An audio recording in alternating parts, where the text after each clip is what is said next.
Ladies and gentlemen, boys and girls, welcome to the Everything is Bad New Fangled Motion Picture Show. Alright, Everything is Bad.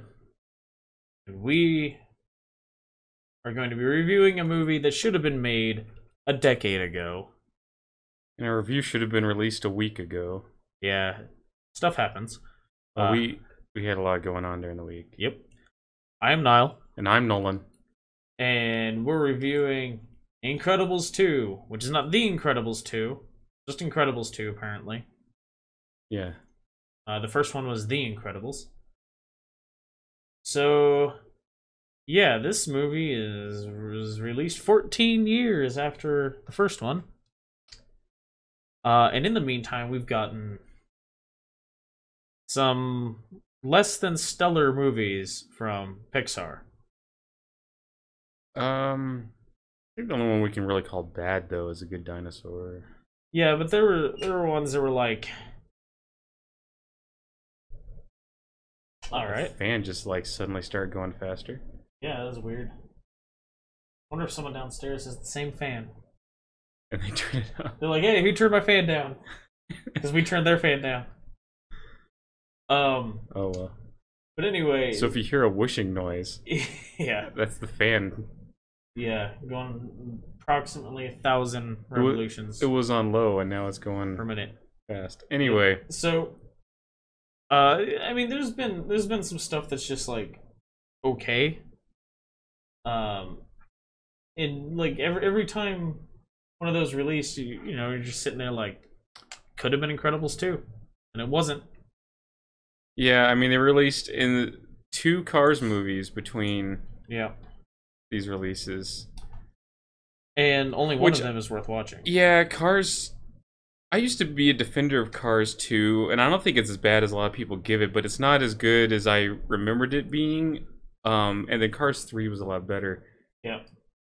Yeah, so since Incredibles, we've had Cars, Ratatouille, WALL-E, Up, Toy Story 3, Cars 2...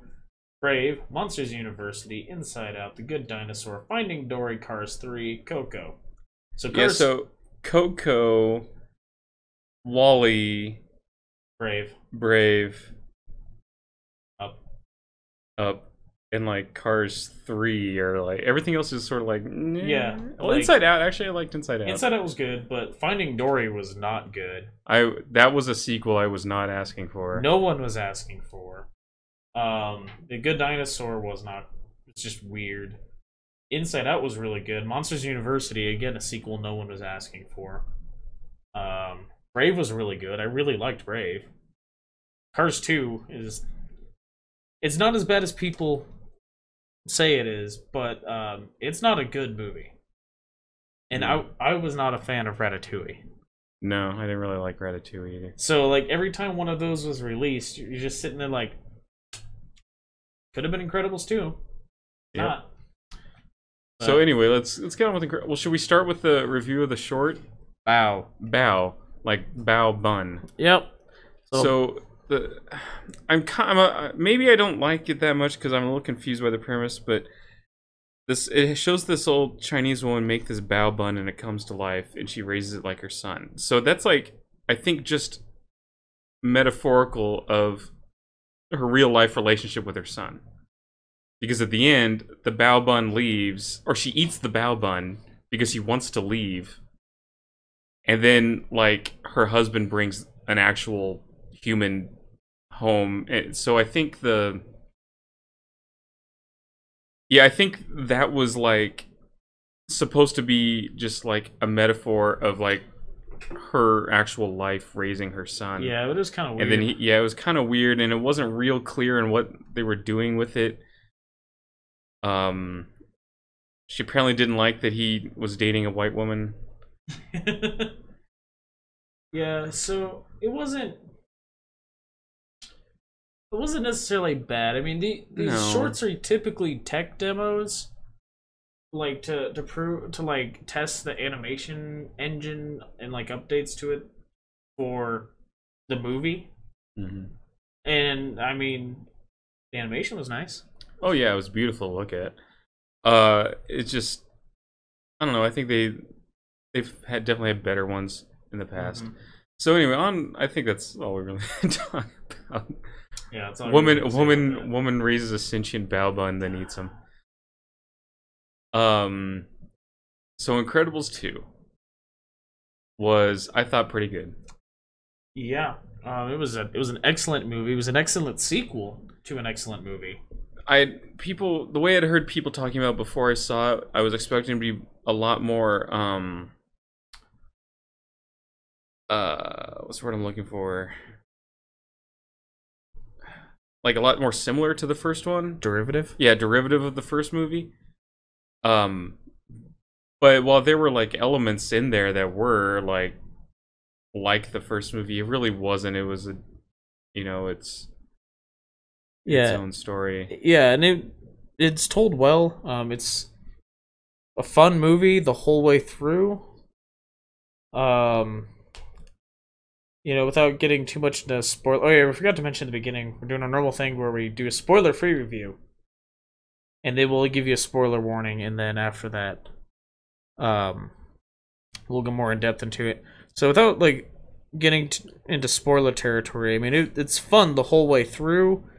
The only thing I will say is that we called who the villain was pretty early on. Yeah. There were some things pretty early on you could call. That's not necessarily bad writing. I mean, there's a reason why tropes are tropes. Right. The trope isn't necessarily a bad thing. It's just, as long as it's done well. Yeah, so I mean it's fine. It doesn't take away from the movie. No. But and the movie picks up right where the first one leaves off, when the Underminer shows up. Yep. And they put on their suits and go fight them, and that's right where the movie picks up. So the whole movie takes place, the two movies themselves take place over the course of a couple of weeks. Yeah. So that's just to give you an idea of the timeline. And this had, more they introduced a bunch of here's even more heroes to just sort of emphasize that this is a world in which superheroes exist. Yeah. And there's a bunch of them out there. Some had some pretty good names. There was this one whose ability, he uses this psychic ability to crush things, and he's called Crush Hour. Yeah. Spelled Hauer. Right, that's how it's spelled. Yeah, something like that. Like German, like Crush Hour. Yeah. So that was really fun. He was a funny character. Yeah. So that was, there's a lot of interesting. There's one that was really wacky. cool named Void, I think, and she makes portals a la Portal, like the video game. Yeah. And they did some really cool things with that. Yeah, some really cool stuff with going through, and yeah, it was really cool to see. Really good fight animation and choreography throughout the whole movie. Mm-hmm. Action sequences all felt very superheroic. Yeah, well, I mean, Brad Bird demonstrates that he knows what he's doing when it comes to directing an animated movie. Mm-hmm. Maybe he should direct more. Yeah. Iron Giant 2. Yeah. I mean, I'm sure Vin Diesel is down. Oh yeah. Anyway, yeah, it was just the movie was a lot of fun. We went to see it with our dad, and he's not he tolerates Disney animated movies more than enjoys a lot of them. And he sat down, and we were talking about the movie's an hour long, or 2 hours long. It's 2 hours or an hour and 58 minutes or something. And he's like, "Oh man, I thought that was a 90-minute movie," because he's he enjoyed it so much. He just had a good time watching it. Yeah. Yeah, it's. I've always believed that The Incredibles was the best Pixar movie, and this is by far the best sequel that Pixar has made. Mm-hmm.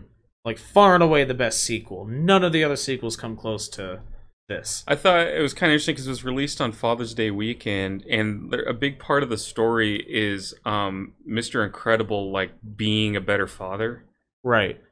to his kids. That's sort of his personal... Yeah, his personal growth through the movie. And, well, a little bit was there in the first movie, and like this one really emphasized, because he's spending a lot more time with his kids. Yeah, that's all in the trailers. It's not a spoiler. Yeah, and the trailer shows that like Mrs. Incredible, or Miss Elastigirl, she's back to being Elastigirl, that she's off being the hero while he's watching the kids, and so he's learning to be like this sort of stay-at-home dad a little bit. And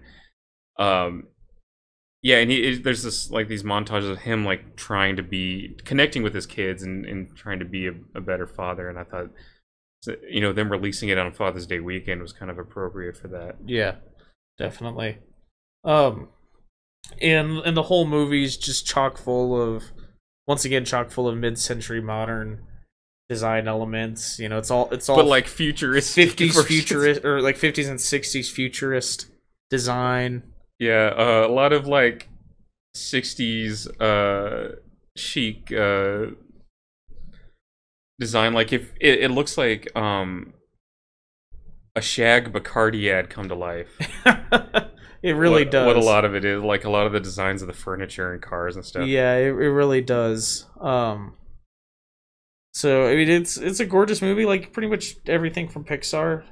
You know, like you go back and watch some Pixar movies and they've not aged real well. Thanks, Adobe Creative Cloud. Well, that happens every time we do this. Yeah, it always happens while we're streaming or recording.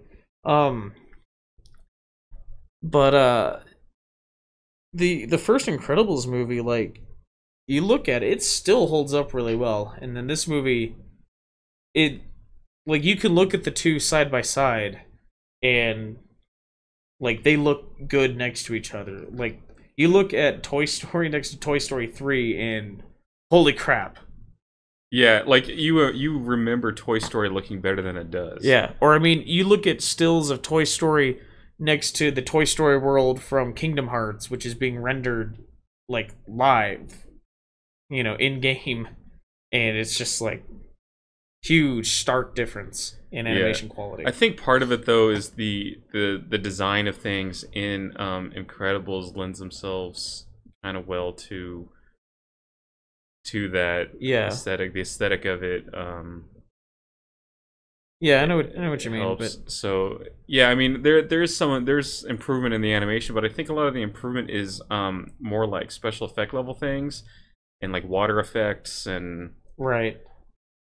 things like that. Water effects, fire, smoke, lasers, all the special effect things. The character animations not drastically different. Right. So, but yeah, I think that's kind of all we can really get into without like spoiling anything. Go see the movie. It's an excellent movie. It really is. It deserves the 8.4 rating that it has on IMDb right now. So yeah, so from here forward are spoilers. Yep. So yeah, the thing we're talking about, we're calling way out was that the sister of oh god, what's his name? Saul. Yeah, Evelyn.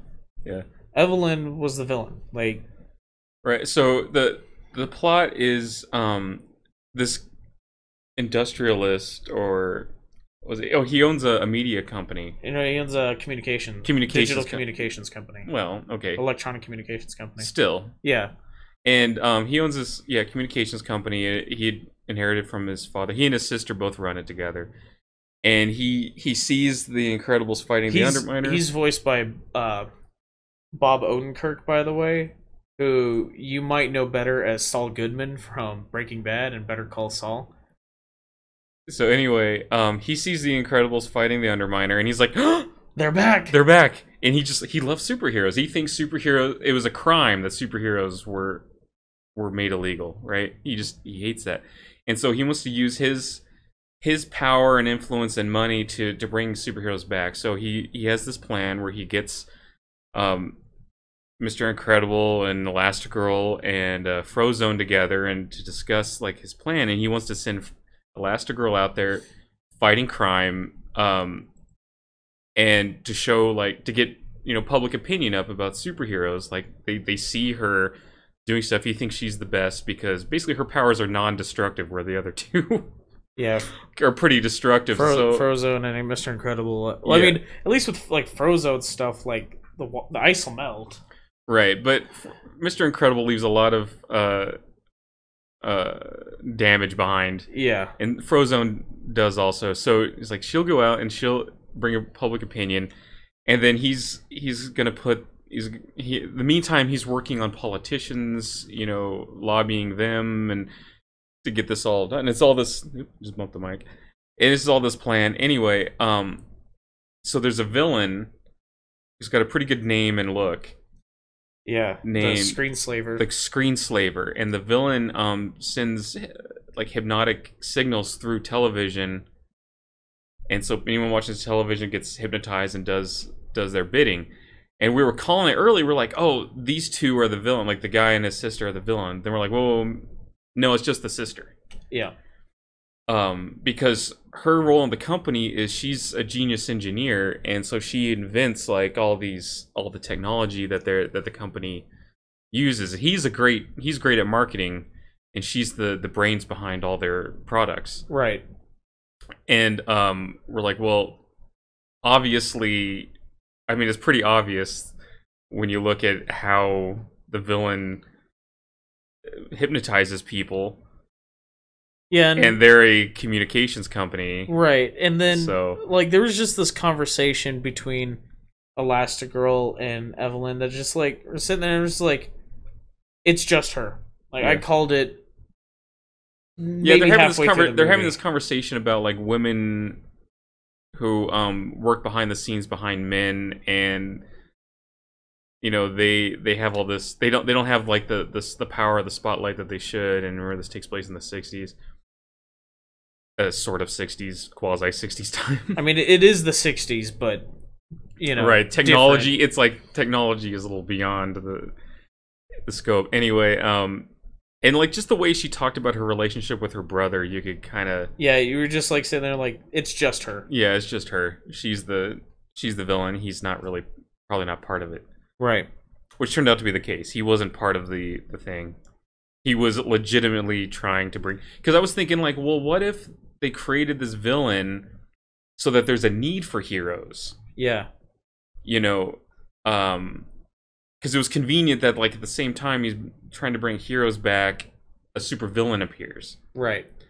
Right. So that wasn't the case. That was a possibility I was batting around in my head while watching though, and because I was trying to feel like how does this guy, you know, profit from heroes being in the world? And really, it's not about profit for him. It literally is he's kind of a good guy, and he just Yeah.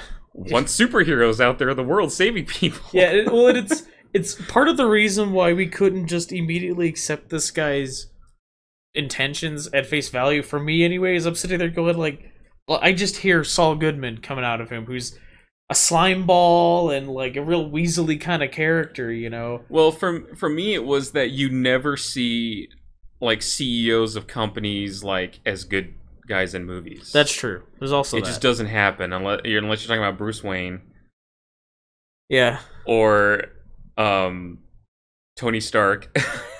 You just don't see them as good guys. It just doesn't happen. Right.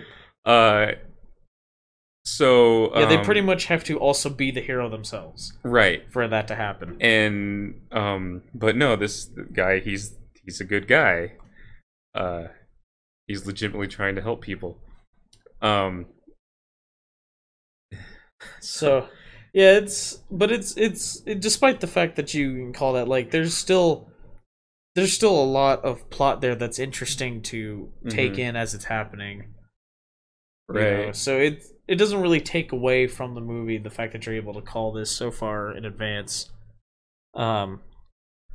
Which is fine because like a lot of the like, you know, ooh, what's gonna happen next comes from like, all right, well, we know what the situation is. How are the heroes gonna fix this? Right, like there was so Evelyn, who is the screenslaver, she hypnotizes like all the superheroes except the kids. They manage to get away, And so like it's up to the kids for a short time to try to rescue them until they rescue their parents in Frozone, and then then it's a Yeah, then all of them work together to. Yeah, I was fix the kind of worried, like, situation. are they gonna get like real cheesy kids movie with this and have the kids save the day? And no, only to the extent where they rescue their parents, and then their parents are still the ones that do most of the heavy lifting. Yeah.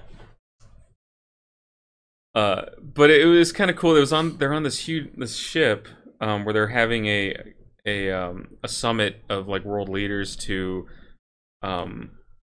sign a bill to make superheroes legal again, and so they're sneaking through the ship, and they're fighting the superheroes, and there's some like cool fights there, and then they have to stop it from crashing into the city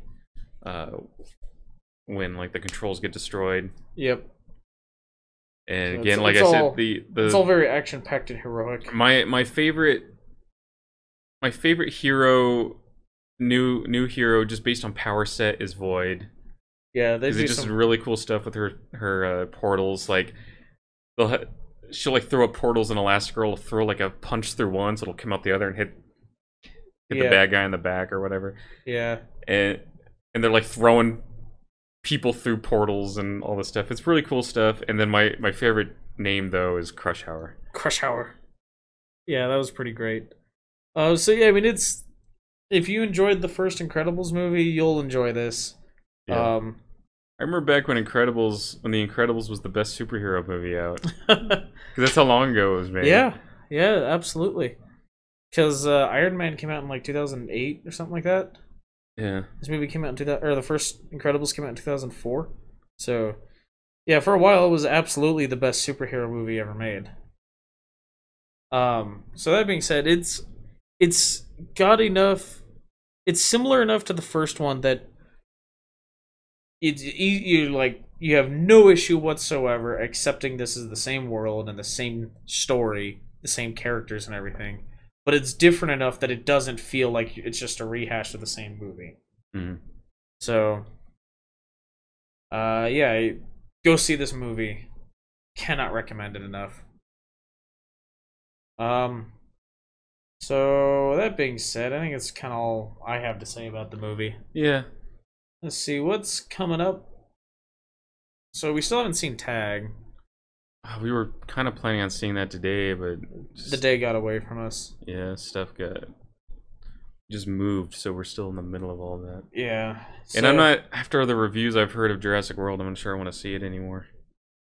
Yeah, like I already didn't want to see it. I already thought the movie looked terrible. I thought it looked kind of bad, but I was still kind of wanted to see it anyway. Yeah, but it's got dinosaurs in it. The reviews so. have been just the worst. Well, like, the review that really made me, like, not want to see it was that, the guy said that,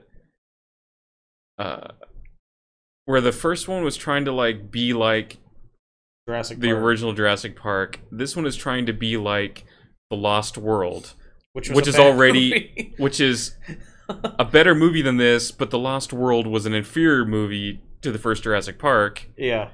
And I didn't like The Lost World really at all. Not a lot of people did. I thought it was a pretty bad movie. And so I'm like, if The Lost World is superior to this movie, then do I really want to see it? So next week, and Chris Pratt can only do so much to save a movie. Yeah. Well, I mean, if I were going to see that movie, it'd be going to see it just because Jeff Goldblum is in it. Oh yeah, Jeff Goldblum. That's basically. I don't know for sure because I haven't seen, obviously, but I don't think he's in it that much. No, I don't think so.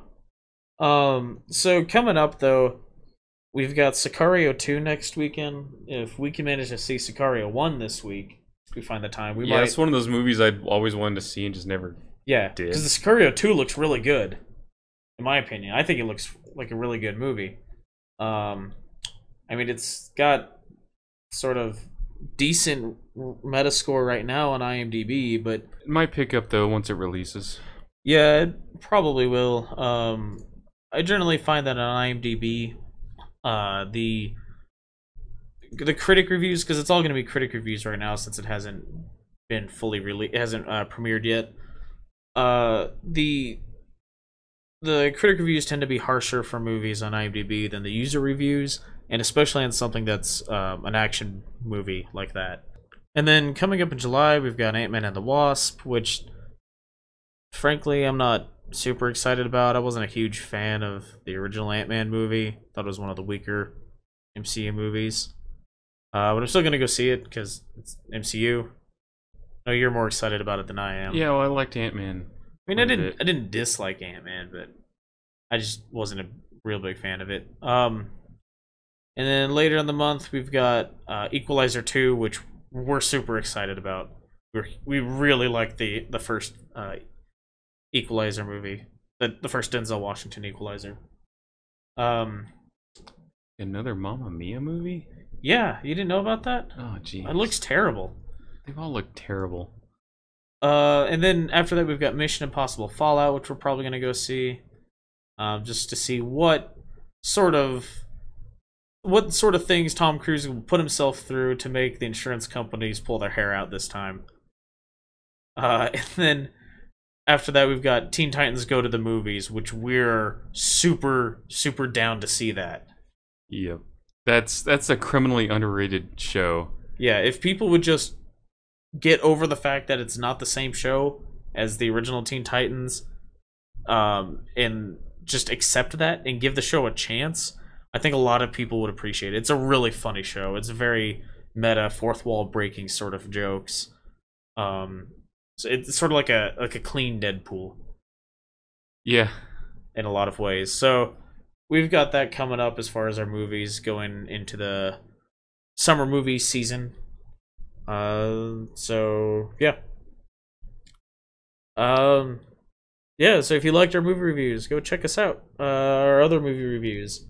Our last one was for Hotel Artemis. We like seeing movies, we like talking about movies. We plan to keep doing that. If you like listening to us, because frankly, who wouldn't? You can also check us out on Twitch at twitch.tv/everything_is_bad. We try to stream on Sundays. We haven't for the last couple weeks.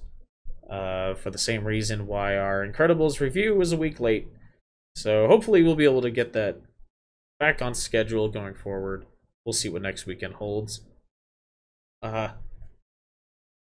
So until next time, you've been wonderful. We've been wonderful. This has been wonderful. Thanks for listening. No, it's all been bad. Yes, because everything is bad. So bye.